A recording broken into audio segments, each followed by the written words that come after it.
Hello future doctors, जैसा कि आपको मालूम है हम लोग पूरी टीम न्यू लाइट जिस मिशन पे है वो है अब पढ़ने का अधिकार सबको और डॉक्टर बनने का अधिकार भी सबको। तो बच्चों, आज के सेशन में हम लोग लेकर आए हैं FST 31 का कंप्लीट डिस्कशन। तो स्टार्ट करते हैं क्वेश्चन नंबर 1 से। पहला क्वेश्चन बच्चों आपके स्क्रीन पर है और व्हील हैज एंगुलर एक्सेलरेशन और एंगुलर एक्सेलरेशन की वैल्यू मालूम है। अल्फा की वैल्यू दी गई है।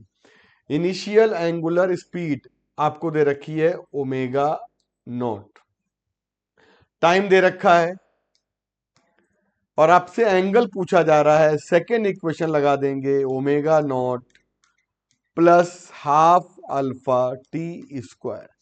बच्चों क्या आ जाएगा? 2 इंटू टाइम 2 दिया है, हाफ अल्फा की वैल्यू 3 है, टी का मतलब है 2 स्क्वायर। तो बेटा ये आ जाएगा हमारे पास 6 और 4 10। तो आंसर आ जाएगा 10 रेडियन। तो क्वेश्चन का राइट ऑप्शन बच्चों आ रहा है फर्स्ट वाला। ठीक है, आसान सवाल है। आइए आते हैं क्वेश्चन नंबर, हम लोग पेज नंबर एनसीईआरटी में ये दिया गया है 117 पे। आते हैं क्वेश्चन नंबर हम लोग 2 पर आते हैं। हॉरिजॉन्टल एक आपको दिया हुआ है बेटा, horizontal truck, surface of truck. मान लीजिए इसके अंदर, इस ट्रक के अंदर ट्रक जा रहा है इस तरफ, ठीक, और ट्रक के अंदर एक ब्लॉक है और इसका मास कितना है?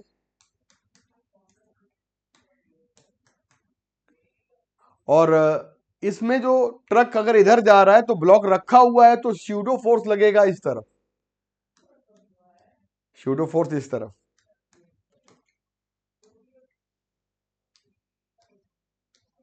ठीक, अच्छा बेटा, इसका मास 1 kg गिवन है और ये कहा है 0.6, इसका क्या है बेटा? कोफिशिएंट ऑफ फ्रिक्शन दिया गया है। तो हम लोग यहां से निकाल सकते हैं म्यू mg करके, कितनी वैल्यू है? 0.61 और ये रख देंगे तो आ जाएगा लगभग 10 कर देंगे तो अप्रोक्स वैल्यू आ जाएगी हमारे पास 6। ठीक, तो 6 न्यूटन का लग रहा है फ्रिक्शनल फोर्स। अब कह रहा है कि ट्रक को हम कितने एक्सेलरेशन से चला रहे हैं, तो अगर ट्रक की वजह से इस ब्लॉक में जो स्यूडो फोर्स लग रहा है उसकी वैल्यू कितनी हो जाएगी?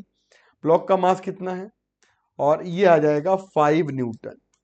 तो 5 न्यूटन का ब्लॉक के अंदर जो स्यूडो फोर्स है वो हमारा लग रहा है लेफ्ट साइड में, ट्रक जा रहा है राइट साइड में।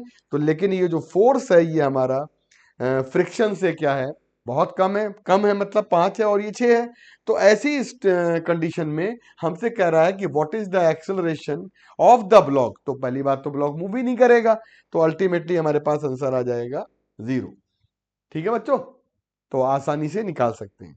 एफ की वैल्यू, स्यूडो फोर्स की वैल्यू कम है और हमारा जो फ्रिक्शन है वो ज्यादा है। ठीक, आइए आते हैं, आइए बच्चों आते हैं क्वेश्चन नंबर 3 नंबर पे। बच्चों ये कंडक्टिंग रॉड दी गई है जो आपकी एक्स एक्सिस पर है और इस तरह से मूव कर रही है। तो यहां पर कहा जा रहा है मैग्नेटिक फील्ड आपको डायरेक्शन दी गई है। अब एंड ऑफ द ए ये कैसा पॉजिटिव चार्ज होगा कि नेगेटिव चार्ज होगा? सारे इलेक्ट्रॉन पर फ्लेमिंग लेफ्ट हैंड रूल लगाएंगे तो हमें यहां पर देखिए डायरेक्शन मैग्नेटिक फील्ड की मालूम है, हमको वेलोसिटी वेक्टर मालूम है। तो बेटा यहां पर जो फोर्स लगेगा इलेक्ट्रॉन पर, मतलब आपके जो इलेक्ट्रॉन होंगे वो ऊपर मूव करेंगे, जिसकी वजह से चार्ज हमारा ए वाले का पॉजिटिव चार्ज हो जाएगा। तो मतलब इलेक्ट्रॉन की शिफ्टिंग ऊपर की तरफ जाएगी और हमारा जो ए सिरा है वो हमारा पॉजिटिव चार्ज हो जाएगा। ठीक है बच्चों, आइए बच्चों आते हैं क्वेश्चन नंबर 4 नंबर पे। Red light of wavelength 5400 from the, अब ये रेड कलर की वेवलेंथ तो दे रखी है, जो दे रखी है वही लेनी पड़ेगी। वैसे तो 7000 आप लोग लेते हैं। And from the distance source falls on the slit, और स्लिट के लिए ये दिया है small d. Calculate the percentage increase in the distance between first two dark band. Diffraction pattern जो आपका है ना, उसमें जो डिफ्रैक्शन पैटर्न में जो nth डार्क बैंड होता है बच्चे, उसका formula D lambda by D हम लोग कैलकुलेट करके निकालते हैं nth डार्क बैंड में। तो अगर हमसे बोला जाए सेकेंड डार्क बैंड है तो 2 आ जाएगा डी लैम्डा बाई डी, और हमसे बोला जाए फर्स्ट 2 डार्क बैंड यानी कि पहला वाला डार्क बैंड भी ले लेंगे तो इन दोनों के बीच का कितना स्पेस आया, डेल्टा वाई निकालिए, इससे माइनस करिए, डी लैम्डा बाई डी। कुल मिलाकर डी नहीं बदलेगा, स्मॉल डी नहीं बदलेगा, स्पेस जो हमारा है ये वेवलेंथ के डायरेक्टली प्रोपोर्शनल हो गया, distance between two dark band directly proportional to wavelength के आ गया। पहले वेवलेंथ थी हमारी अलग, अब वेवलेंथ है हमारी 6000, सेटअप वही है, स्क्रीन वहीं पर है।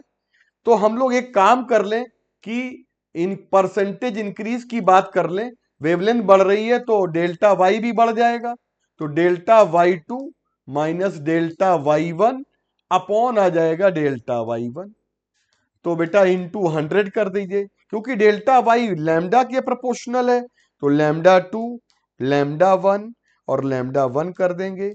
तो हमारे पास कितना आंसर आ जाएगा, देखिए ध्यान से, लैम्डा टू की कितनी वैल्यू है 6000 माइनस का 5400 अपॉन 6000 और इनटू आ जाएगा हमारे पास, बेटा यहां से आएगा आपका 6, है ना। और तो अराउंड करीब करीब ये वैल्यू हमारी जो आ रही है, अप्रोक्स आ रही है, अगर सॉल्व करेंगे तो 11% के आसपास वैल्यू आ रही है। कितनी आ रही बच्चों, 11% के आसपास वैल्यू आ रही है। यहां पर लाएंगे तो देखिए 6000 में से 5400 जाएगा तो कितना बचेगा आपके पास 600, और डिवाइडेड बाई कितना आ जाएगा 6000। तो अब हम लोग क्या करेंगे बेटा, मल्टीप्लाइड बाई, तो ये देखिए कैंसिल हो गया, ये आपका आ रहा है 10% के आसपास। तो बेटा 10% के आसपास कौन सा आंसर आ रहा है, ठीक। और मतलब हमसे बोल रहा है कि यहाँ पर परसेंटेज इंक्रीज कह रहा है, तो माइनस आने की कोई बात ही नहीं है, ठीक है। तो अच्छा सवाल है, थोड़ा नए तरीके का क्वेश्चन है। आ जाते हैं क्वेश्चन नंबर हम लोग बेटा 5 नंबर पे, when electron in hydrogen atom jump from third orbit to second orbit. तो थर्ड से सेकेंड ऑर्बिट में कितनी वेवलेंथ देगा, फॉर्मूला होता है 1 by lambda R 1 upon n one square minus 1 upon n two square. N one square जो होता है बेटा हमारा, ये होता है लोअर ऑर्बिट, और एन टू होता है हायर ऑर्बिट। तो ये आ जाएगा आर, और बेटा 1 अपॉन कर देंगे तो 2 स्क्वायर माइनस का 1 अपॉन कर देंगे तो 3 स्क्वायर आ जाएगा। और बेटा इससे आ जाएगी हमारी इक्वेशन नंबर 1, बेटा आ जाएगा हमारे पास 9 माइनस 4, तो 5 अपॉन 36 इक्वेशन नंबर 1 आ जाएगी। हम बात करते हैं when it jump fourth to third orbit, तब बताइए वेवलेंथ क्या होगी। तो 1 बाई लैम्डा डैश निकालेंगे, आर निकालेंगे 1 अपॉन 4 स्क्वायर, जब भाई वही 4 से 3 आ रहे हैं ना, तो 4 टू 3 कितना आ जाएगा हमारे पास, बेटा ये आ जाएगा 16 और ये आ जाएगा हमारे पास 9, तो कुल मिलाकर आर और 7 बाई 144। तो ये लैम्डा इक्वेशन नंबर 2 कर देंगे, डिवाइड करेंगे इसको, तो डिवाइड करेंगे तो 1 अपॉन 2 कर देंगे, पहली इक्वेशन डिवाइडेड बाई दूसरी इक्वेशन, बेटा आर आर कैंसिल हो जाएगा, इधर 5 बाई 36 आएगा, इधर 7 बाई 144 आएगा।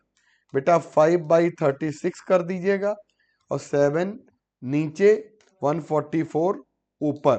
तो देखिए कितना आंसर आ रहा हमारा क्वेश्चन में, निकालेंगे हम लोग तो अप्रोक्स हमें लगता है कि पहला वाला आंसर मैच कर जाएगा, क्योंकि 4 से डिवाइड करिएगा, 4 3 जा 4 6 और 4 से 9, तो 9 4 जाएगा तो 20/7, और लैम्डा डैश निकालेंगे तो लैम्डा इधर आ जाएगा। तो सॉल्व करने वाला क्वेश्चन है, बोहर थ्योरी का है बेटा, और एक ये फॉर्मूला आप लोगों को मालूम है, थोड़ा सा संभल के सॉल्व करेंगे तो इसका आंसर मैच कर जाएगा। आइए आते हैं क्वेश्चन नंबर, पेज नंबर 300 पे है, क्लास 12 एनसीईआरटी। बेटा क्वेश्चन नंबर हम लोग आ जाते हैं 6 नंबर पे। 6 नंबर पे कह रहा है mod of A cross B will be under root 3 mod of b a dot B. बेटा यहां पर आ जाएगा A B sine of theta under root 3 times A B cos of theta, आता है। तो ये कैंसिल हो जाएगा, आपके पास आ जाएगा tan theta equal to under root. ठीक है बच्चों, तो थीटा की जो पॉसिबल वैल्यू है वो क्या हो जाएगी, एक तो पाई बाई 3 आ जाएगी, और दूसरी वैल्यू जो होती है, राइट, वो होती है पाई माइनस पाई बाई 3। जब भी कोई एंगल की दूसरी वैल्यू निकालनी हो तो हम लोग वो इससे निकाल देंगे। तो कभी भी आपको दो वेक्टर के बीच का एंगल अगर देखना है तो पॉसिबिलिटी आपको एक तरफ से 60 डिग्री है तो दूसरी तरफ से 120 डिग्री हो जाएगा। तो अगर ऑप्शन हमें ये दिया गया, ऑप्शन ये दिया गया, कैन भी कह रहा है ना, मॉड लगा हुआ है पहले से ही, तो ऐसी कंडीशन में हम लोग यहाँ पर पहला और तीसरा दोनों ऑप्शन दे सकते हैं, मतलब पाई माइनस पाई बाई 3 भी आंसर आ सकता है बेटा। तो ये भी आंसर सही है और ये भी, फोर्थ वाला ऑप्शन लगा देंगे। क्वेश्चन नंबर 7 पे आ जाते हैं बच्चों। हमसे कह रहा है कि wave of frequency 100 hertz sent along the string fixed at one end. यहां पर हमारी डोरी है जो फिक्स करी गई है, और ये डोरी हमारी जब फिक्स करी गई है तो यहां से जो वेव भेज रहे हैं हम लोग, यहां पर जाकर और यहां पर जाकर वो बनाती है नोड।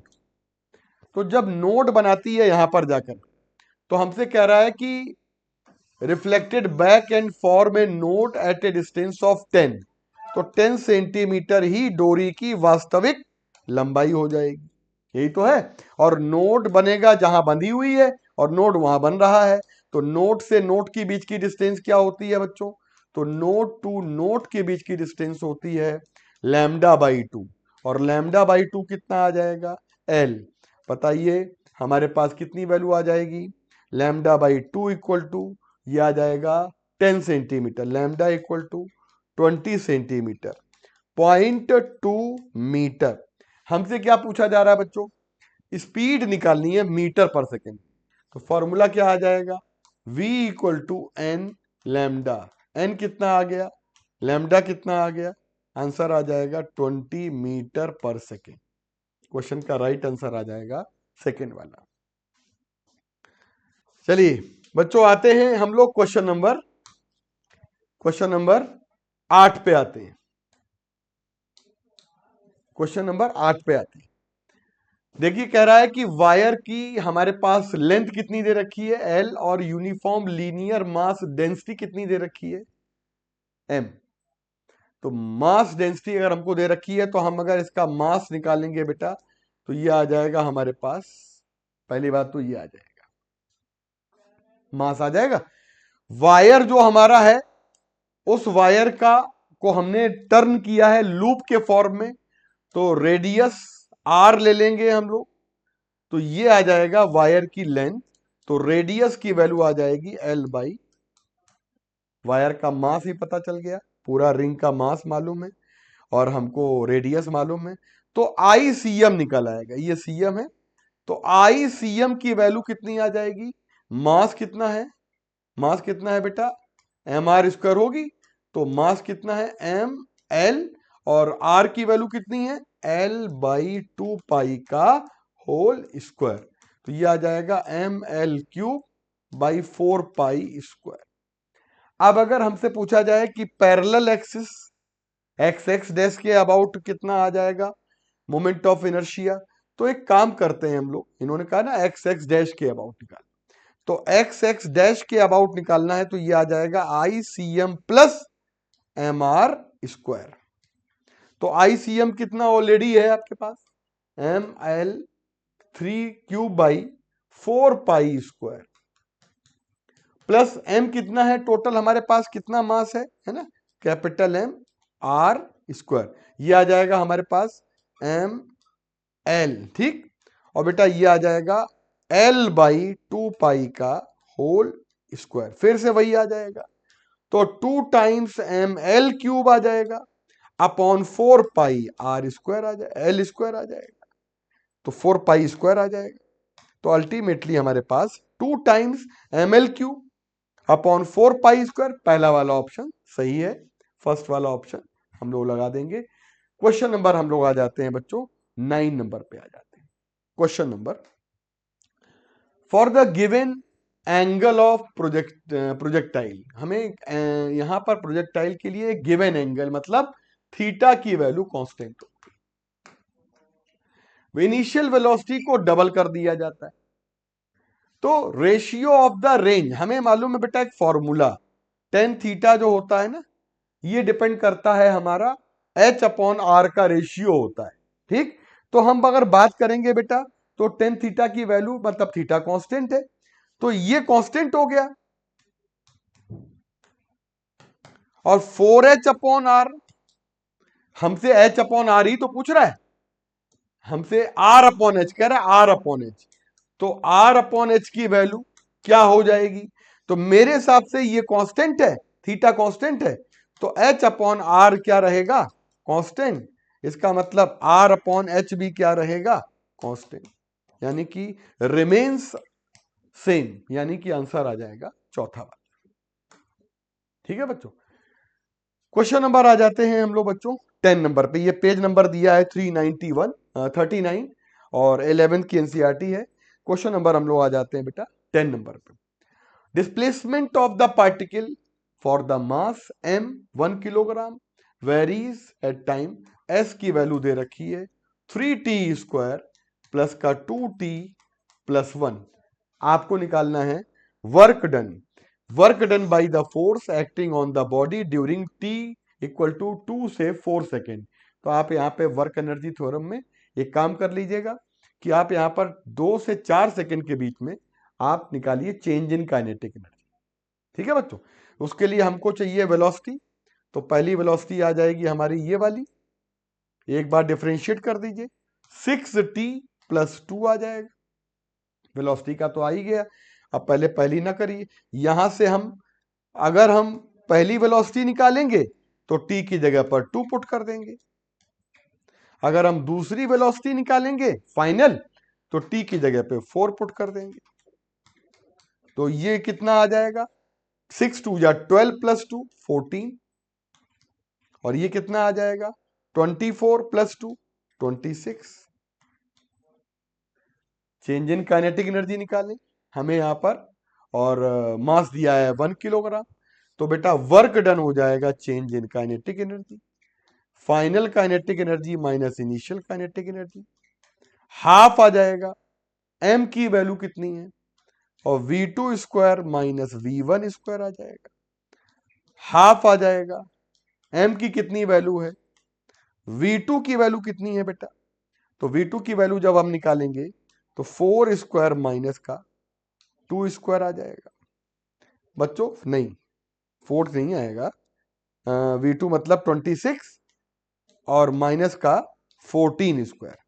अब बच्चों इसको ही सॉल्व करना है, 26 का और 14 का स्क्वायर करके आपको सॉल्व करना है। तो ये हमारा जो आंसर आ रहा है वो हमारा 240 के आसपास है, सॉल्व कर लेंगे। तो 26 का स्क्वायर कर देंगे हम लोग, है ना। तो 26 का अगर स्क्वायर करेंगे ना, 26 इंटू 26 और माइनस का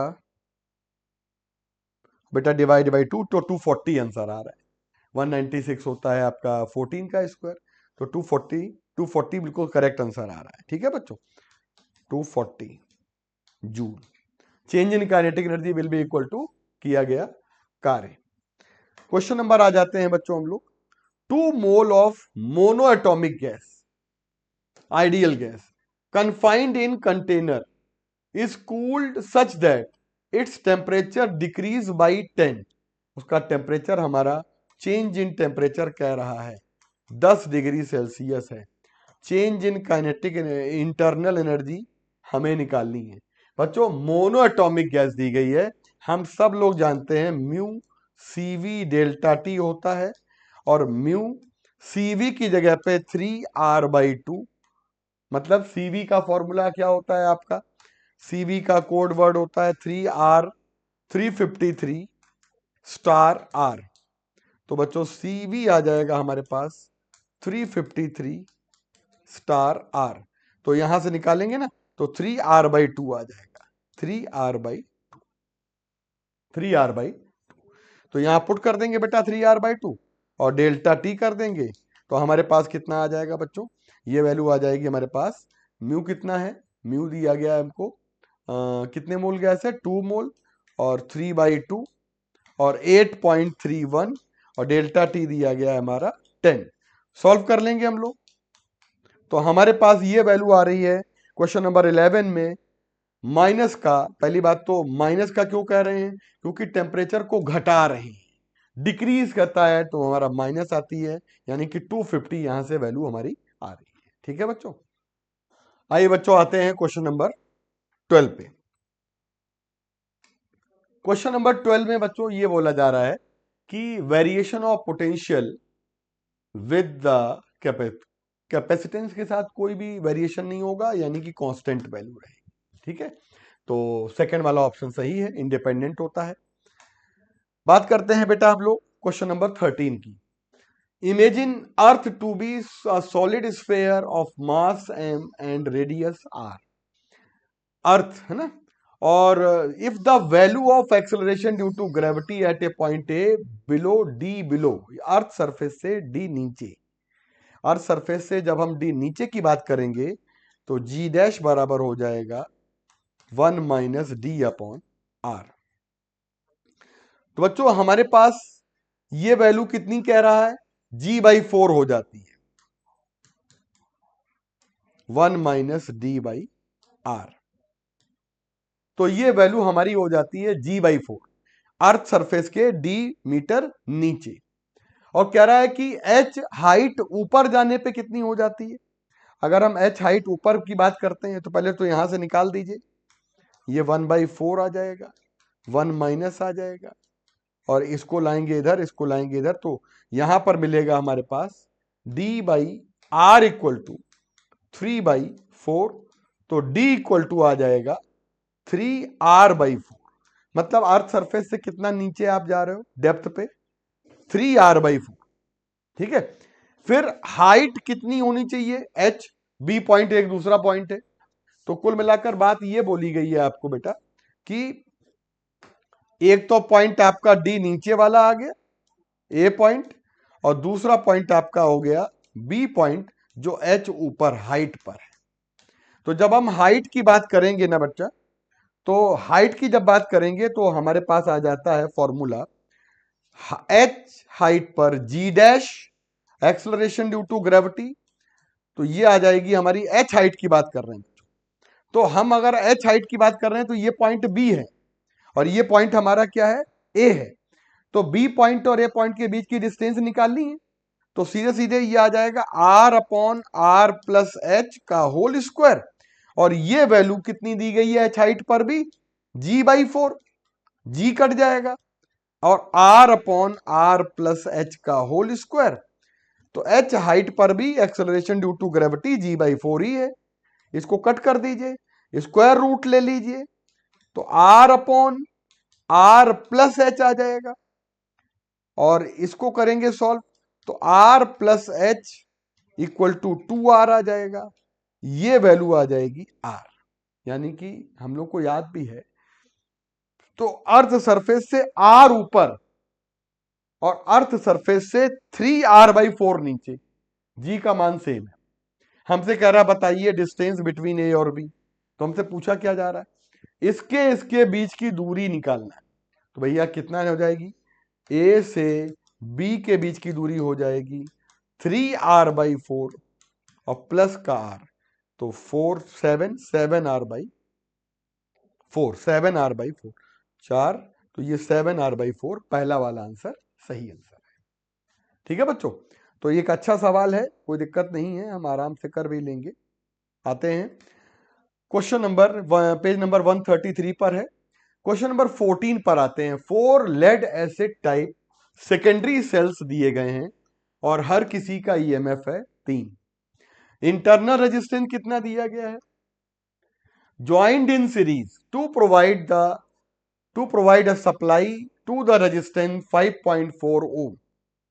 कह रहा है बताइए फाइंड द टर्मिनल वोल्टेज, हमें टर्मिनल वोल्टेज की वैल्यू निकालनी है।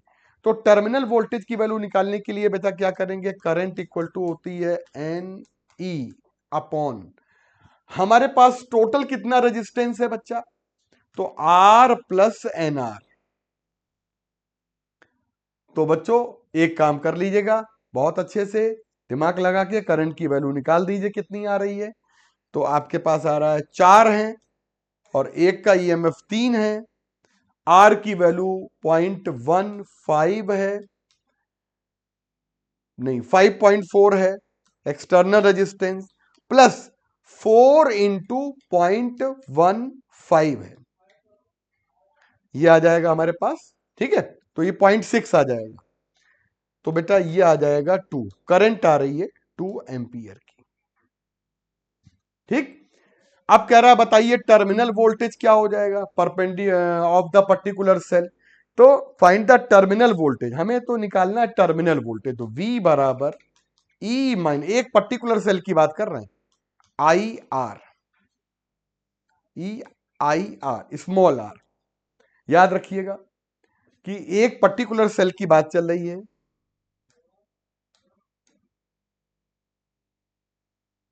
इसकी बात चल रही है और इसका ईएमएफ दिया गया है, तो हमें टर्मिनल वोल्टेज निकालना है। ठीक, तो एक पर्टिकुलर सेल की बात चल रही है, तो E minus I R 3 volt EMF है, I की वैल्यू 2 है, 0.15 हमारा ये आ जाएगा। सॉल्व करेंगे तो आ जाएगा 0.3, तो 2.7 वोल्ट। 2.7 वोल्ट वैल्यू हमारी आ जाती है टर्मिनल वोल्टेज। पर्टिकुलर सेल की बात चल रही है, एक पर्टिकुलर सेल की बात। ठीक है, तो अच्छा सवाल है। कंबाइंड करंट निकाल देते हैं जोड़ने के बाद, और हम कॉम्बिनेशन के फॉर्मूला लगाने के बाद आई निकालकर फिर हम एक पर्टिकुलर सेल की बात कर रहे हैं, क्योंकि ये सीरीज में दिया गया है। तो सीरीज में जब दिया गया है तो कोई दिक्कत नहीं है। आइए क्वेश्चन नंबर 15 नंबर पे आते हैं। मैग्नेटिक मोमेंट तो 0 होता है टॉरॉइड का, तो राइट आंसर आ जाएगा सेकेंड। ठीक है बच्चों। तो बच्चों आपका स्वागत है FST 31 के सॉल्यूशन में। 1 से 15 तक के क्वेश्चन आपके हो चुके हैं, 16 से हम लोग करते हैं।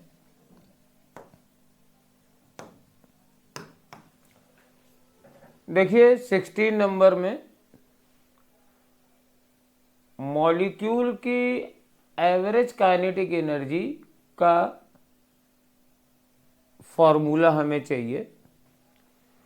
कहते हैं 27 डिग्री सेल्सियस पर एवरेज काइनेटिक एनर्जी इतनी है और 227 डिग्री सेल्सियस पर कितनी होगी। तो हमें मालूम है कि एवरेज काइनेटिक एनर्जी चाहे वो पर मॉलिक्यूल हो चाहे पर मोल हो, ये T के प्रोपोर्शनल होती है। तो 227 पे कितनी होगी, मान लीजिए E होगी, और 27 पे ये दी गई है 6.21 इंटू 10⁻⁻21 बराबर 227 plus 273 upon only 27 plus 273।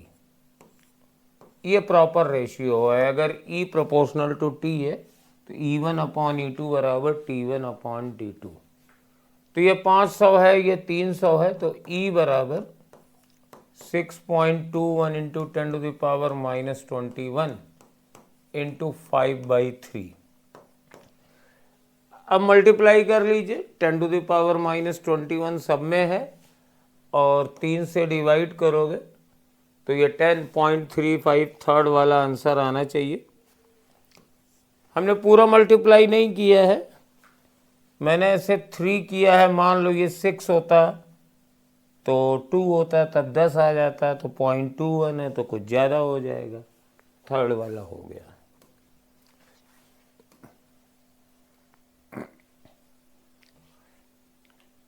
A rigid ball of mass m strikes a rigid wall at 60 degree and angular impulse।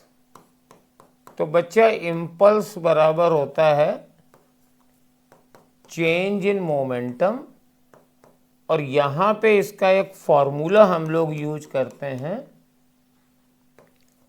2p cos theta.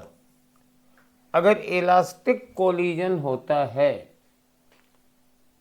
तो जैसा कि ये दिया हुआ है, ये 60 डिग्री है, तो ये फार्मूला बहुत ही पॉपुलर है। तो 2 और मास है m, वेलोसिटी है v, और ये है cos 60। तो 2 और cos 60 कट जाएंगे, आंसर m भी रहेगा। थर्ड वाला आंसर है इसका।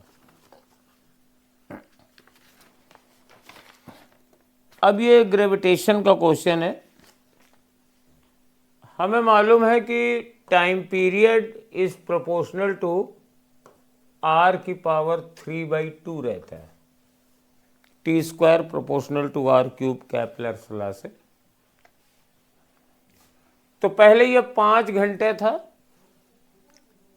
और अगर separation 4 times the previous value कर दी जाए तो ये 10x हो जाता है। तो x की वैल्यू निकालनी है। तो 10x अपॉन 5, ये बाद वाला टाइम पीरियड है, ये पहले वाला टाइम पीरियड है, और पहले वाली रेडियस अगर हम r मान लें, और separation between the earth and satellite is increase to 4 times, ये 4r की पावर 3/2 है। तो ये काट दीजिए, और 2x बराबर हो जाएगा 4 का स्क्वायर रूट ले लीजिए, तो 2, और 2 की पावर 3 कर दीजिए तो 8। तो x बराबर बेटा 4 आ जाएगा। ये चौथा वाला आंसर। क्वेश्चन FST के इस बार थोड़े नए जरूर दिख रहे हैं, लेकिन कठिन तो नहीं है, इजी पेपर है ये। सिंपल पेंडुलम ये है, सिंपल पेंडुलम का क्वेश्चन। ये मीन पोजीशन है, ये एक्सट्रीम पोजीशन है A, तो इधर कहीं x बराबर -a/2 होगा, और मुझे इसको यहाँ से यहाँ तक, सॉरी कलर मैंने दूसरा ले लिया, कलर जरा बढ़िया ले लेते हैं। x is equal to a से x is equal to -a/2 तक आने का समय निकालना है। तो इसको करने के दो तरीके हैं, एक इक्वेशन से कर सकते हैं और दूसरा अपने शॉर्ट तरीके से कर सकते हैं।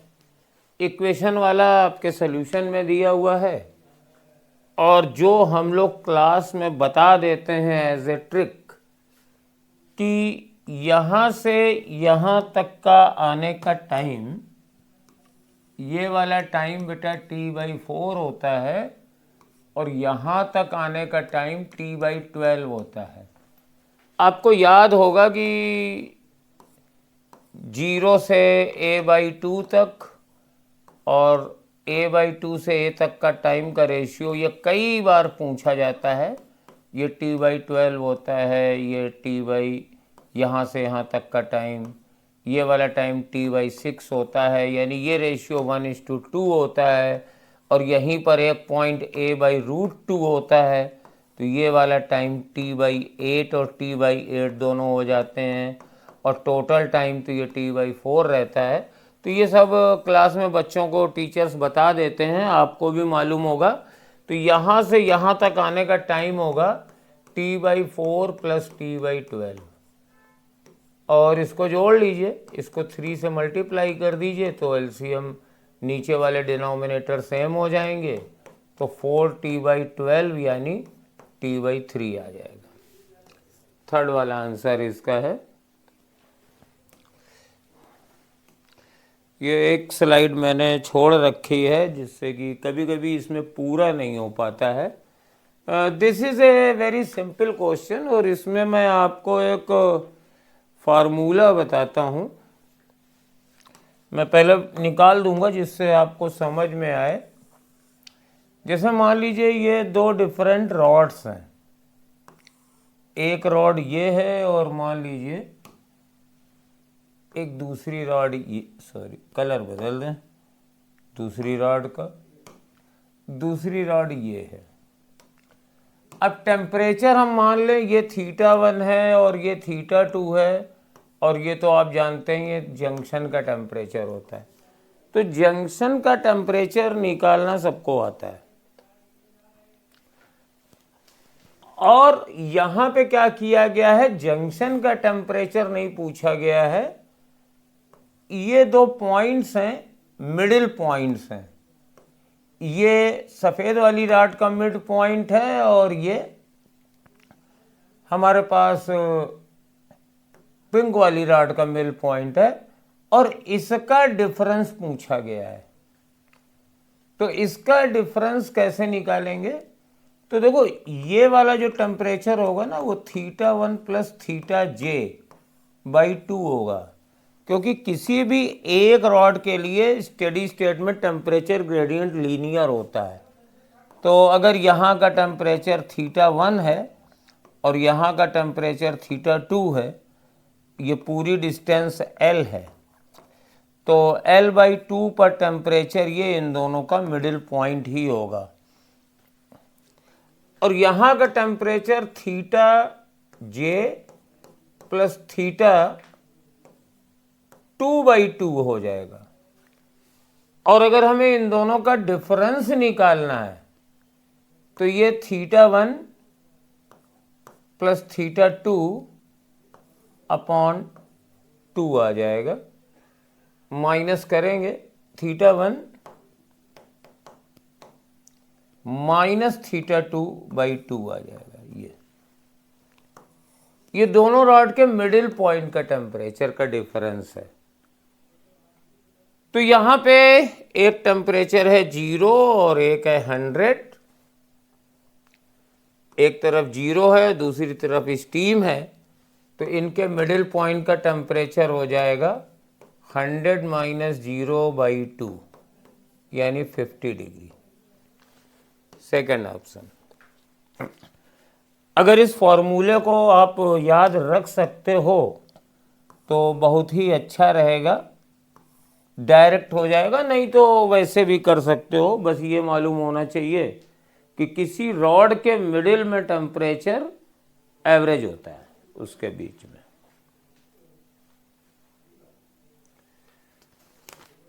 अब ये कौन सा प्रोसेस पूछ रहे हैं, तो ये दिया हुआ है V बराबर K P/T की पावर 0.33। अब प्रोसेस पहचानने का तरीका ये है कि अभी इसमें तीनों हैं, तो किसी एक को एलिमिनेट करते हैं। तो ऐसा करते हैं कि P की वैल्यू रख देते हैं। तो P बराबर होता है nRT/V गैस लॉ से, और डेफिनेटली ये क्वेश्चन गैस के लिए है। तो K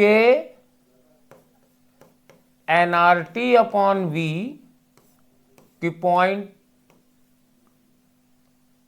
अपॉन T, ये T वाला रहा, अपॉन 0 इंटू पावर 0.33, तो T से T कट गया, तो इक्वेशन में खाली V बचा। V की पावर भी कुछ होगी, यहाँ पावर 1 है और यहाँ पे 0.33 है, और बराबर खाली K N और R ये सब बचा। K की कोई पावर नहीं है, इसकी पावर 0.33 है, लेकिन कुल मिला के ये कांस्टेंट है, यानी इस प्रोसेस के लिए वॉल्यूम कांस्टेंट है। तो ये आइसोकोरिक प्रोसेस होगा।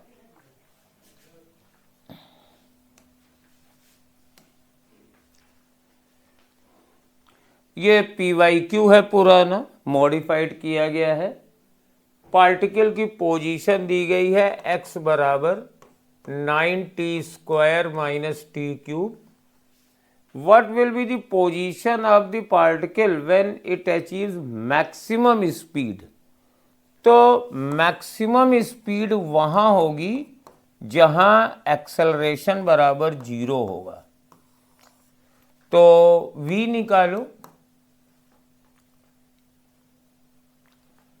तो ये आएगा 18t माइनस 3t² और a निकालो, ये आ जाएगा 18 माइनस 90। एक्सेलरेशन 0 कब होगा, इसको 0 के बराबर कर दो तो t बराबर 2 सेकेंड, और इस सेकेंड पर पोजीशन निकालने के लिए यहाँ t बराबर 2 रख दो। तो x बराबर 9 इंटू 2 का स्क्वायर माइनस 2 का क्यूब, तो 4 9 36 हो गया। 2 का स्क्वायर 4 9 36 और माइनस 8, तो 6 में से 8, 16 में से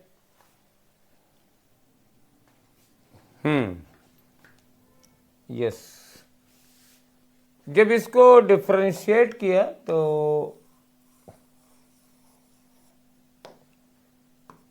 18 तो ठीक है, ये 6t होगा। तो जब इसको 0 के बराबर करेंगे तो t बराबर 2 नहीं 3 आएगा, यानी हम लोग यहाँ पे 3 करेंगे, 3 और 3 का क्यूब। अब दोबारा करते हैं, 9 इंटू 3 का स्क्वायर, तो 9 इंटू 27 माइनस 27,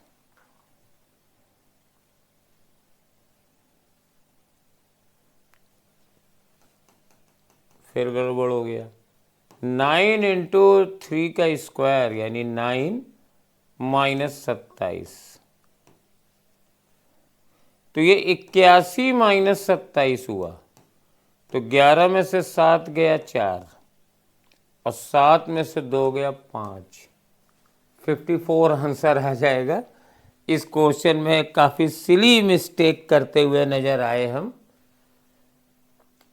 एक photo sensitive photo electric effect का क्वेश्चन है।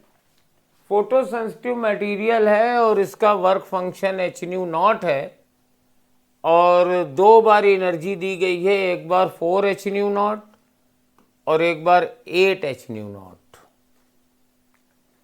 तो मैक्सिमम वेलोसिटी का रेशियो, तो पहले लिखो के मैक्सिमम बराबर एच न्यू माइनस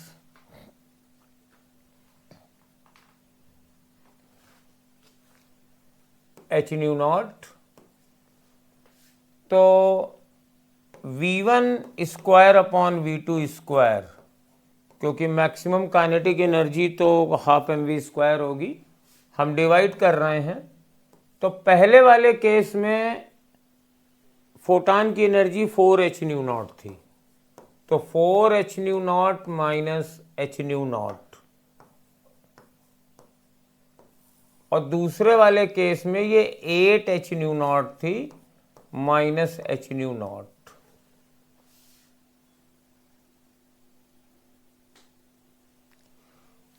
तो अब ये आंसर कितना आ जाएगा, 3:7 आ जाएगा। तो v1 अपॉन v2 बराबर √3:7। अब पहले केस में वेलोसिटी दी गई है 9 इंटू 10⁻⁶, तो v1 है 9 इंटू 10⁻⁶, तो v2 बराबर हो जाएगा √7/3 इंटू 9 इंटू 10⁻⁶। अब इसको मुझे कैलकुलेट करना है। 10⁻⁶ सब में है, ले आओ 7, 9 को भी अंदर ले आओ, 81/3, और ये हो जाएगा 7 इंटू 27, ये हो गया 7 इंटू 27 कितना होगा, ये हो जाएगा, मल्टीप्लाई करते हैं, 7 सते 49 और 7 दूनी 14 और 4 18, 189। तो बेटा 14 का स्क्वायर होता है 196, 13 का होता है 169, तो इन दोनों के बीच में ये पहला वाला आंसर आएगा और ये कैलकुलेशन इसकी हो जाएगी। चलिए, ये थोड़ा सा कैलकुलेटिव है, ये इक्वेशन दी गई है, न्यूक्लियर फिजिक्स का क्वेश्चन है।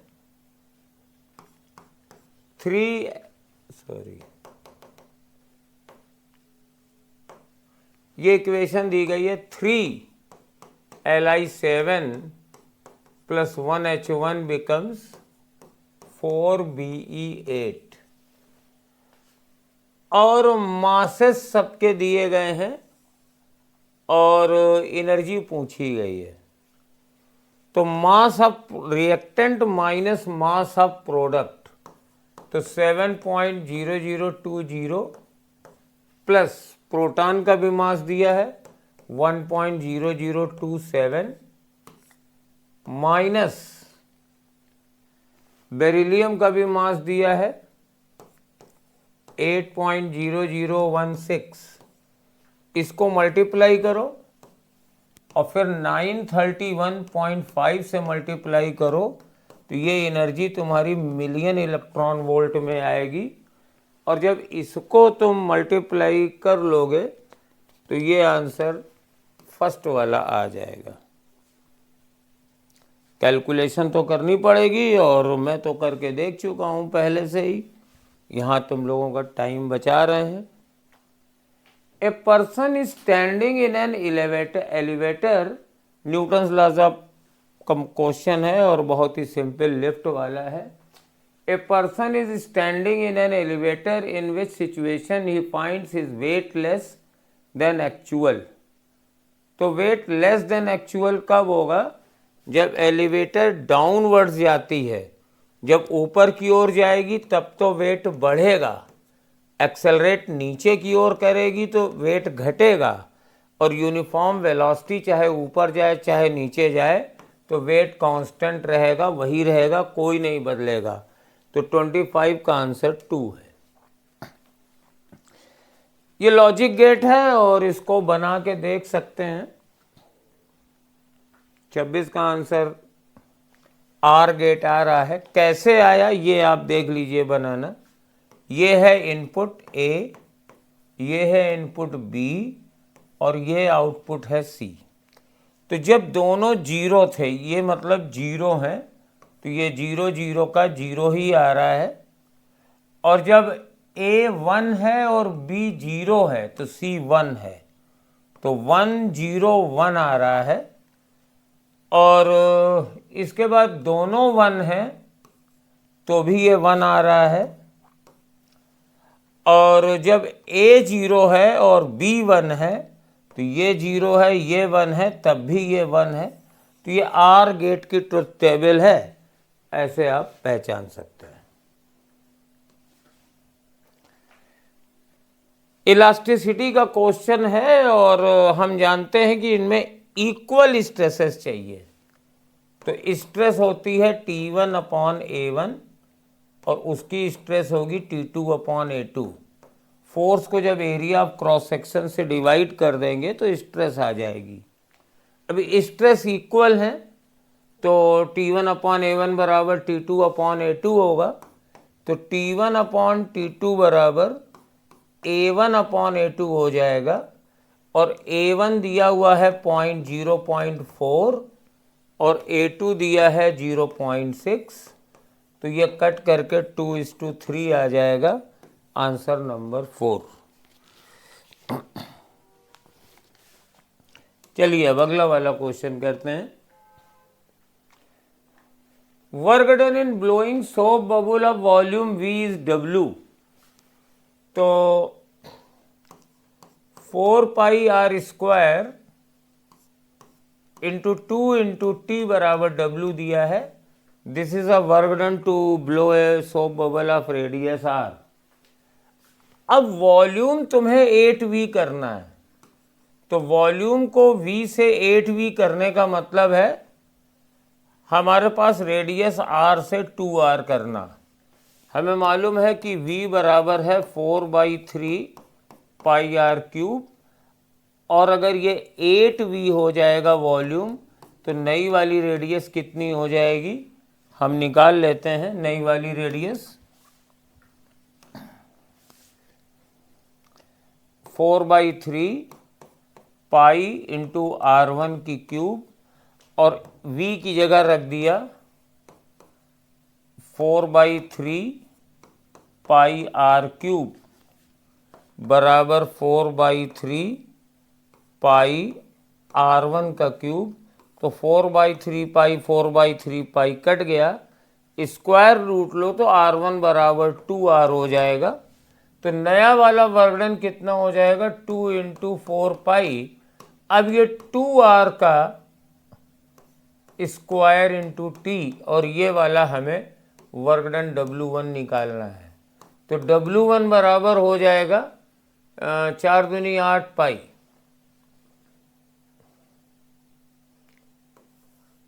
8 पाई R स्क्वायर टी। तो यहां से करो तो 8 पाई और R स्क्वायर इंटू टी ये हो गया, और मल्टीप्लाइड बाई 2 का स्क्वायर और है, और ये मेरे पास W है और 2 का स्क्वायर 4 होता है। तो यानी वर्गडन अब हमें 4W चाहिए होगा। नेक्स्ट क्वेश्चन पे आते हैं। Temperature of a black body increases from 7 to 287, then rate of energy radiation is increased by. तो पहले एनर्जी रेडिएशन बराबर सम कांस्टेंट इंटू 273 प्लस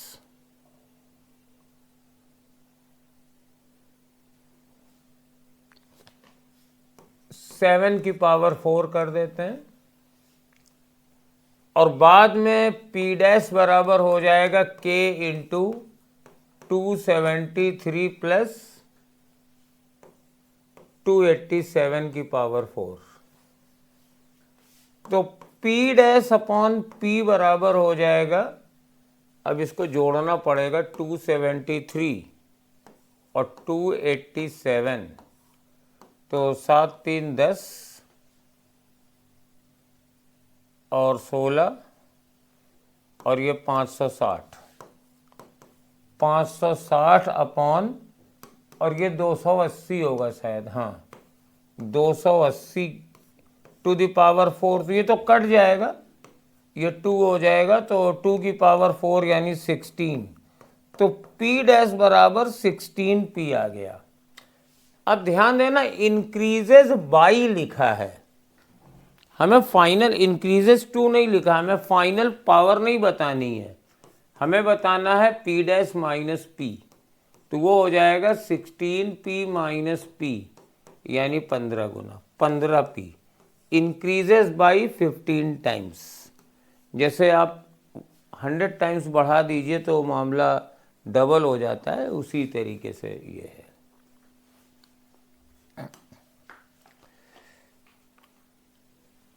ये क्वेश्चन है, इसमें हम आपको एक फार्मूला बताते हैं। प्लेनो कॉन्वेक्स लेंस 1 और 2, ग्लास ऑफ रिफ्रैक्टिव इंडेक्स ये 1.5 है और ये 4/3 है। थोड़ा डार्क कर दें, ये 1.5 है और ये 4/3 है और ये 1.5 है, और इधर दोनों तरफ एयर है, तो इधर एयर है। तो ऐसे क्वेश्चन बहुत आते हैं, तो मैं आपको एक शॉर्टकट बताता हूँ। देखो ये लिखा करो 1/f बराबर, दोनों तरफ अगर एयर हो तो यहां से रिफ्रैक्शन लेना शुरू करो, 1.5 माइनस 1/∞। हम ये फार्मूला लगाएंगे μ2 माइनस μ1 अपॉन r। 1/f बराबर लिखा, और दोनों तरफ एयर है, ऐसे एयर में वैक्यूम में रख दिए जाते हैं। तो पहले ये सरफेस लो, ये मीडियम आ गया, तो ये रेडियस इन्फिनिटी है। अब यहां आओ, तो 4/3 minus 1.5 upon 20 plus 1.5 minus 4/3 upon -15 इसकी रेडियस ऑफ कर्वेचर माइनस में है, और plus 1 minus 1.5 μ2 minus μ1 upon infinity. बस अब इसको कैलकुलेट कर लेंगे तो 1 अपॉन एफ बराबर, ये तो 0 ही हो गया, और ये 4/3 है, इसको 3/2 लिख देते हैं। 4/3 माइनस 3/2 अपॉन 20, और माइनस करेंगे तो ये हो जाएगा 4/3 माइनस 1/2 अपॉन 15, ये 4/3 माइनस 3/2, तो 1 अपॉन एफ बराबर क्या हो जाएगा, 4/3 माइनस 3/2 करेंगे, और इधर करेंगे 1/20 माइनस 1/15। तो अब चाहो तो कैलकुलेट करो और चाहे तो कैलकुलेट ना करो। देखो ये 1.33 है और ये 1.5 है, तो ये टर्म निगेटिव आएगा और ये वाला टर्म भी निगेटिव आएगा, तो फोकल लेंथ पॉजिटिव आएगी, यानी ये सिस्टम बिहेव करेगा कॉन्वेक्स लेंस की तरीके से। मैंने तरीका ज़रूर बताया, इसलिए मैं रिकॉर्डिंग नहीं करूँगा, मतलब ये तरीका सबके लिए चलेगा, बट यहाँ पर मैंने एक गलती करी है। वो गलती ये करी है कि ये मैं 4/3 नहीं भरा हुआ था, ये मैंने 3/2 भरा था, ये 3/2 भरा था, यानी ये सारे रिफ्रैक्टिव, ये तरीका नहीं गलत है, ये तरीका आपका शॉर्टकट है, और जो आंसर निकला था वो भी सही है। अगर यहाँ पे 4/3 भरेंगे तो ये कॉन्वेक्स लेंस की तरह बिहेव करेगा। मेरी गलती ये थी कि बीच में 4/3 नहीं 3/2 भरा हुआ था। अब अगर यहाँ 3/2 भरा हुआ है तो ये शीट की तरह बिहेव करेगा, क्योंकि ये पूरे का मटेरियल का रिफ्रैक्टिव इंडेक्स सेम है, सबका सेम रिफ्रैक्टिव इंडेक्स है, तो it will behave like a sheet.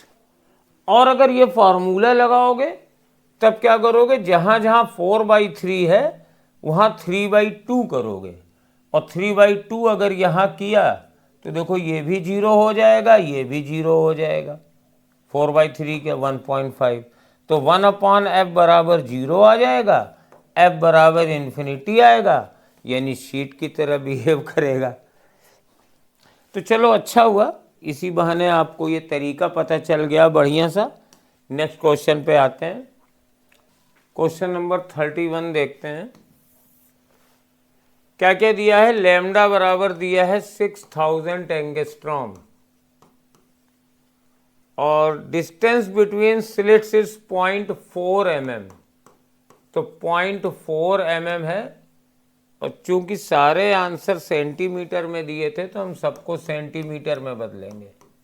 इसको 10⁻⁻8 से मल्टीप्लाई करेंगे, इसको 10⁻⁻1 से मल्टीप्लाई करेंगे, डिस्टेंस 2 मीटर है तो इसको 100 से मल्टीप्लाई करेंगे। अब थर्ड मैक्सिमा की पोजीशन होती है 3d λ/d, तो 3d की जगह 200, स्मॉल डी की जगह 0.04, 0.4 इंटू 10⁻⁻1 इंटू 10⁻⁻8 और साथ में 6000, ये तो आंसर कितना आएगा। पहले नंबर जोड़ लेते हैं, 6 दूनी 12 तिहाई 36 बटे 4। अब देखो ये 3 जीरो हैं, ये 2 जीरो हैं, और ये 10⁻⁻8 है, तो 5 में से 2 गया, तो 5 ये है 8 है, तो 10⁻⁻3 बचा, और ये 10⁻⁻,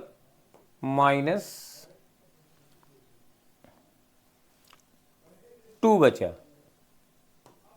तो 9 इंटू 10⁻⁻1 आ रहा है ये, तो 0.9 सेंटीमीटर आंसर आ रहा है और दिया तो जा रहा है 0.09। लेकिन शायद कुछ डाटा में तो चेंज नहीं है स्लाइड में, तो इसका आंसर 0.9 ही आएगा, 0.09 सेंटीमीटर नहीं आएगा। कैलकुलेशन हम फिर देख सकते हैं। 6000 एंगस्ट्रॉम 10⁻⁻8,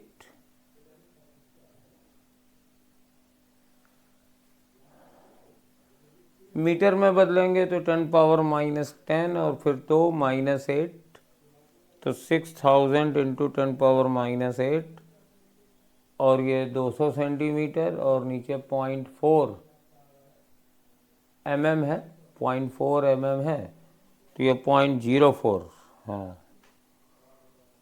तो 2 और 2 4,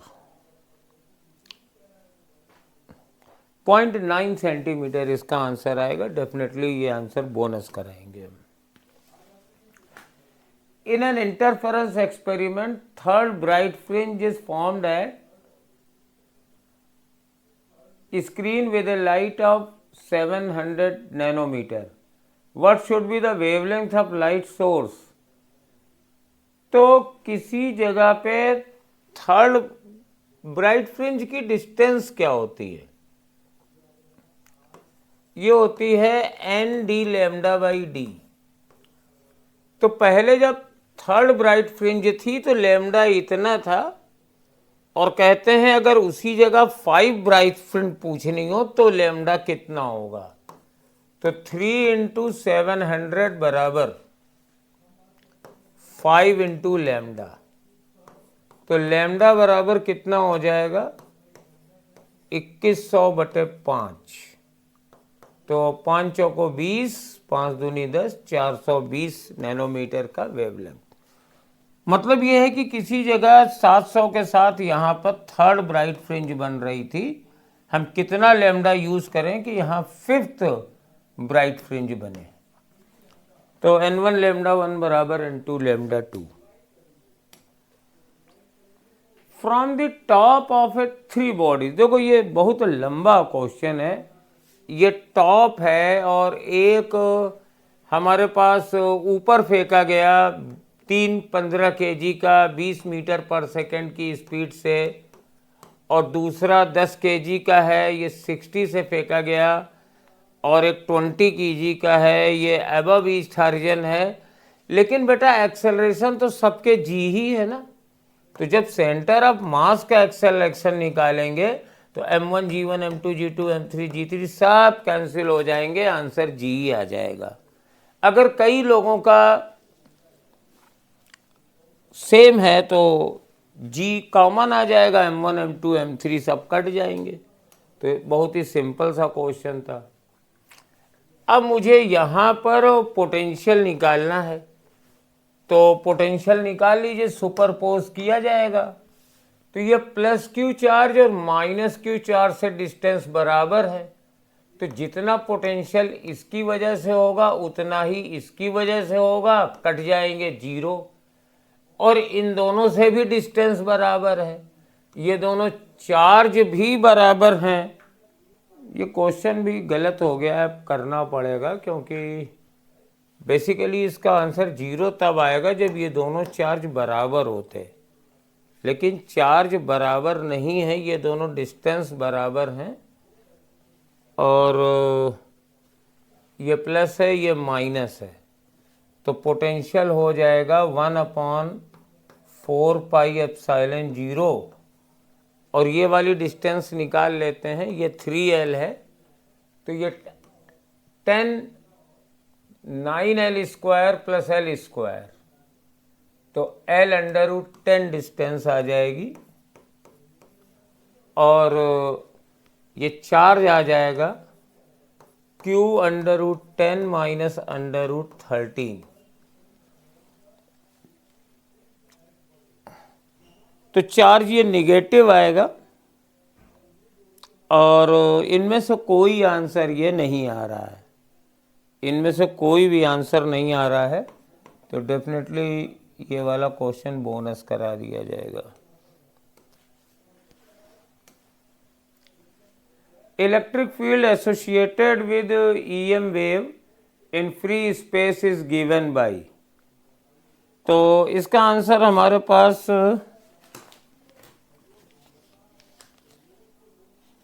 सेकेंड है, और मिला के देख लेते हैं।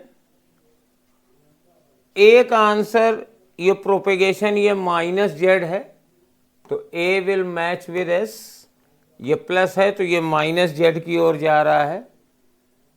और अगर वेवलेंथ हम निकालते हैं तो प्रोपेगेशन कांस्टेंट d का, तो प्रोपेगेशन कांस्टेंट मेरे पास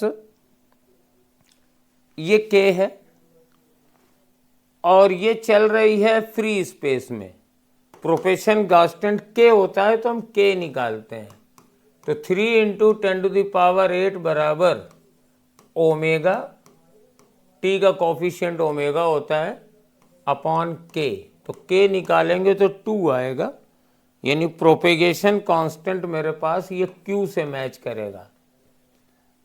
और वेवलेंथ अगर निकालनी है तो k बराबर 2π/λ होता है, तो लैम्डा लैम्डा 2 से 2 कट जाएगा, लैम्डा बराबर पाई आ जाएगा। यस, ये 3.24 मीटर, तो ये B वाला मेरे पास R से मैच करेगा। और C वाला मैग्नेटिक फील्ड की डायरेक्शन, हाँ वो फ्लेमिंग रेट, तो ये सेकंड वाला आंसर इसका सही है। चलिए, resonance occurs in a series LCR circuit when frequency of applied EMF is 1000 Hz। तो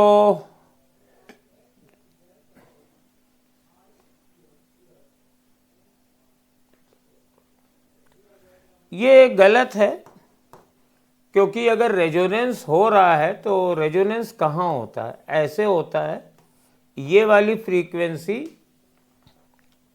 1000 हर्ट्ज है, और अगर 1200 पे है तो हमारे पास इंडक्टिव सर्किट ज़्यादा है, ये पहले में ये 1200 है, और 1200 में अगर इंडक्टिव सर्किट है तो वोल्टेज अहेड होगा, करंट नहीं अहेड होगी, तो ये पहला वाला गलत हो गया। यहाँ पर इम्पीडेंस मिनिमम होगा, सही है। रेजोनेंस में एल और करंट के बीच में फेज 0 होता है, 0 नहीं बल्कि 90 होता है, और value of C is doubled, ये डबल नहीं होगी, तो only B is the correct answer. बहुत ही इजी क्वेश्चन थे। किसकी dimension, if which of the following has dimension of R, तो एक तो आर होता है और ओमेगा एल यानी एफ एल भी आर होता है, और 1/ओमेगा सी यानी 2πfc भी आर होता है, तो बी और सी दोनों की डायमेंशन आर के बराबर हैं, तो इसका आंसर 2 वाला रहेगा।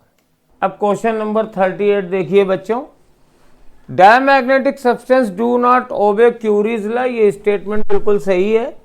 क्यों सही है? क्योंकि डायमैग्नेटिज्म के मैटर, डायमैग्नेटिक मटेरियल के मैटर मैग्नेटाइज नहीं होते हैं, उनका डाइपोल मोमेंट नहीं होता है, तो रैंडमनेस की कोई बात नहीं है, उनमें मैग्नेटिज्म इंडक्शन की वजह से डेवलप होती है।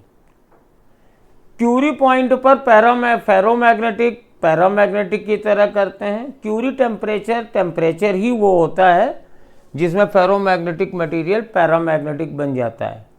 तो ये दोनों स्टेटमेंट सही हैं, बट एक्सप्लेनेशन तो इसका ये है नहीं, दो अलग अलग डिफरेंट पॉइंट्स हैं, तो 38 का आंसर सेकंड वाला सही है। वेरी सिंपल क्वेश्चन था। चलिए अब आगे बढ़ेंगे। एक वर्नियर कैलिपर्स है, इसमें 1 मेन स्केल डिवीजन है, और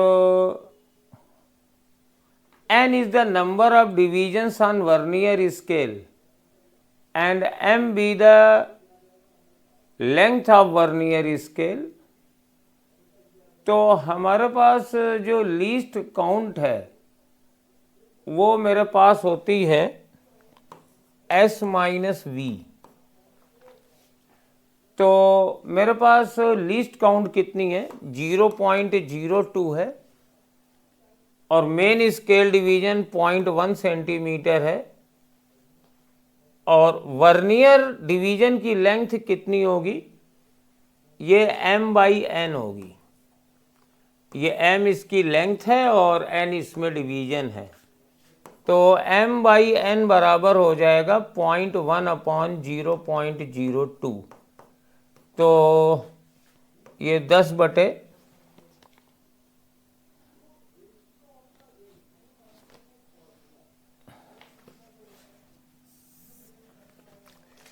.1 माइनस 0.02, तो 0.1 माइनस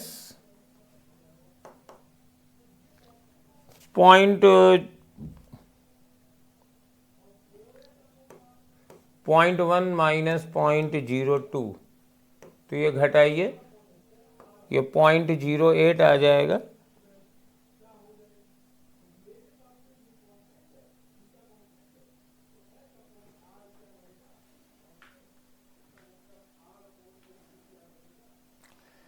अब अगर इसको सेटिस्फाइड कराएंगे तो खाली, क्योंकि डायरेक्ट तो कोई क्वेश्चन है नहीं, खाली ये 0.08 जो है ये इससे सेटिस्फाइड होगा।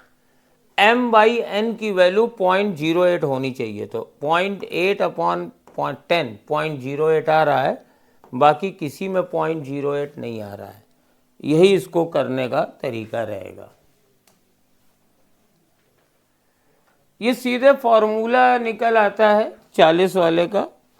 हमारे पास गैल्वेनोमीटर का रेजिस्टेंस होता है current sensitivity upon voltage sensitivity.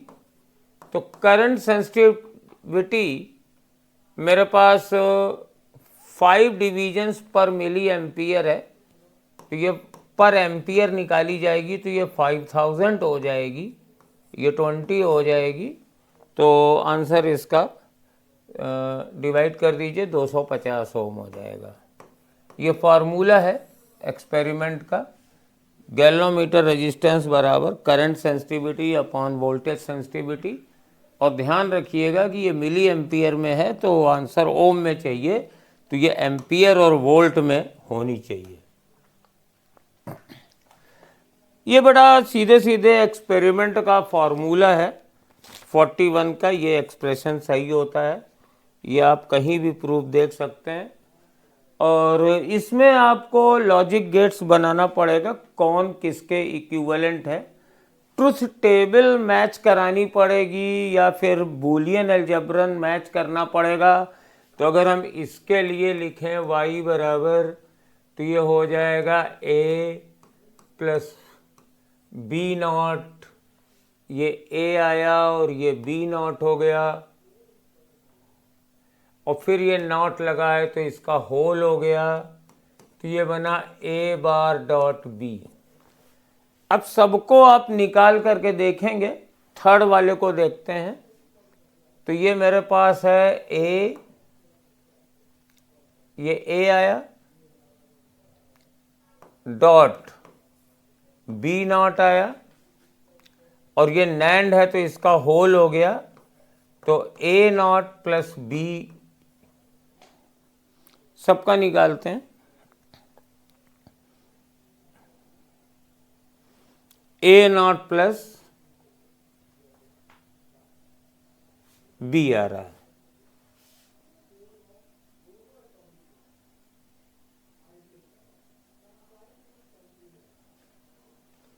इसको देखो, a नॉट एंड है डॉट b इसका होल, तो ये a नॉट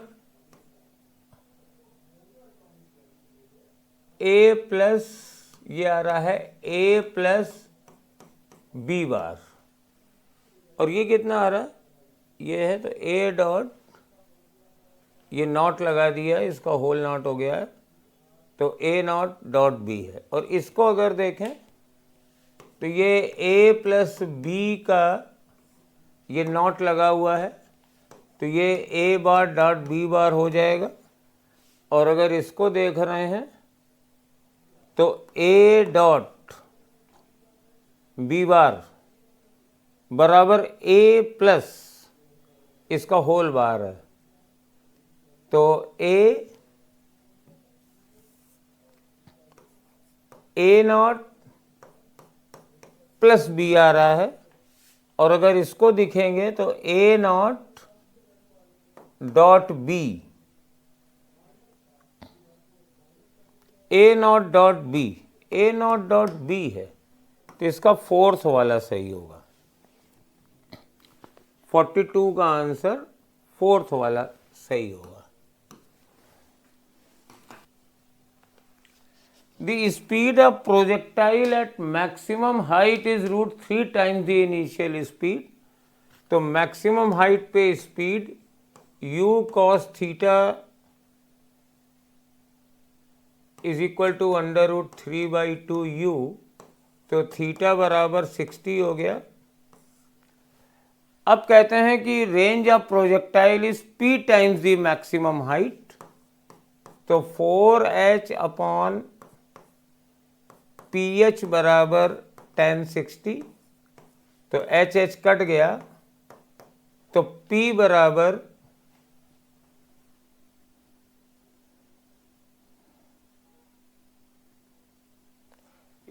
ये 30 डिग्री है, सॉरी 1030, तो p बराबर 4√3 आ गया। यस, u cos थीटा बराबर √3/2 यानी थीटा बराबर 30 आ गया। अब यह फार्मूला होता है 4h अपॉन r बराबर tan थीटा, तो ये 1/√3 आएगा, तो 4√3 बराबर p, तो इसका थर्ड आंसर आ जाएगा। 44 में मैक्सिमम और मिनिमम टेंशन का रेशियो √3/2 है।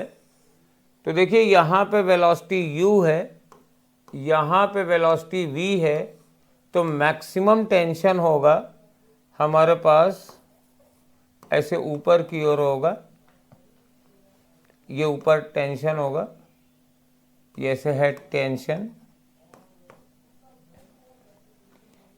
माइनस mg बराबर mu² अपॉन r, तो मैक्सिमम टेंशन होगा mg plus mu² upon r, और मिनिमम टेंशन के लिए इधर ऐसे लगेगा ना, ये mg नीचे टेंशन मैक्सिमम होता है, ये मैक्सिमम टेंशन है, और यहाँ पे मिनिमम टेंशन प्लस mg बराबर mv² होगा, ये हो जाएगा mv² upon r minus mg, और ये वाला रेशियो मेरे पास 3 दिया हुआ है, ये पहली चीज है। तो यहां से आपको मिल जाएगा क्या, रेशियो मिल जाएगा कैसे, 3mv² upon r minus 3mg बराबर mg plus mu² upon r, तो 2। अब तुम्हें स्पीड हाईएस्ट पॉइंट पर लेनी है, यानी v निकालना है, तो तुम्हारे पास v² बराबर होता है u² माइनस 4gr, तो मैं u² की जगह कुछ रख दूंगा, तो 3, इसको सॉल्व करते हैं, 3mv² अपॉन r बराबर 4mg और plus m/r u² minus 4rg, ये आया। तो अब क्या करें, पहले m से मल्टीप्लाई कर दें, m से काट दें, ये m तो कट गया, और r से मल्टीप्लाई कर दें, तो 3v² बराबर 4g 4rg, r आ गया, और हमारे पास ये r कट गया है, तो u², तो ये v² प्लस 4rg, तो v² और ये प्लस 4rg, तो ये आ जाएगा 2v² बराबर 8rg। तो v² बराबर 4 और r की वैल्यू दी है 10 दी है और g की वैल्यू भी 10 होती है, तो v बराबर 20 आ रहा है। आई थिंक v बराबर 20, हाँ सही है।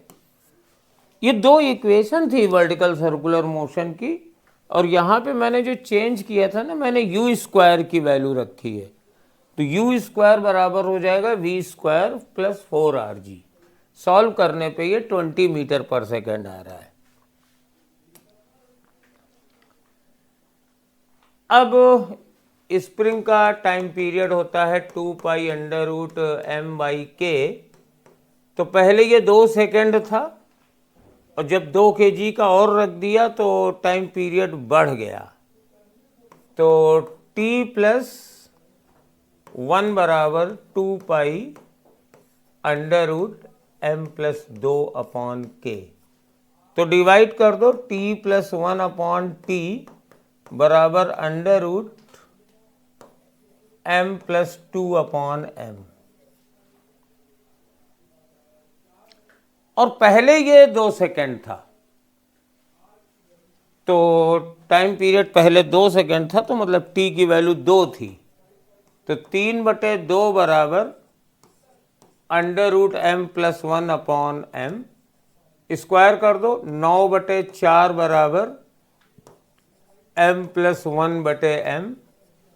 तो 9m बराबर 4m+4, तो 5m बराबर 4।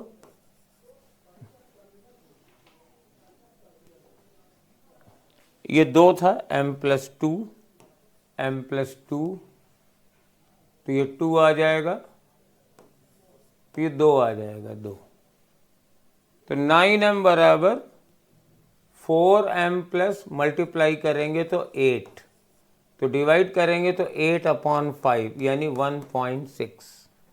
1.6 kg ये बढ़ जाएगा। तो ये बेटा पेपर था, जैसा हो बताइएगा। Wishing you all the best for exam. Thank you.